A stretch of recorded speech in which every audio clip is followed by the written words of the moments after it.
This is Bernice, Montana. It's not really a town, it's more of an exit. I decided I wanted to do a series of videos to show more realistically what the Bugs 4W drone film's like. I watched a lot of videos before I bought this drone. All I can say is don't believe everything you see. Besides a few transition effects, this is exactly how my recordings come out. This isn't a bad drone for the price, but I notice when I do still shots, a lot of the detailed images come out blurry. So the only way to get a steady shot is to either stay in one position or to stay flying in one direction. The second you let off the stick, you get this bounce effect.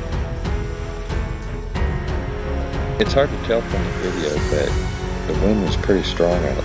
So this is early evening, so the sun was going down. I rudely interrupted my son here while he's trying to fish.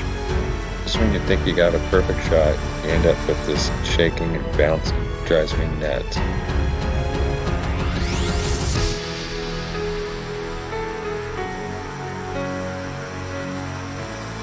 Not all functions work the way I'd hope. You go to take off, make sure that you have a wide, clear area. Home button will get you close to where you took off, and never get you exactly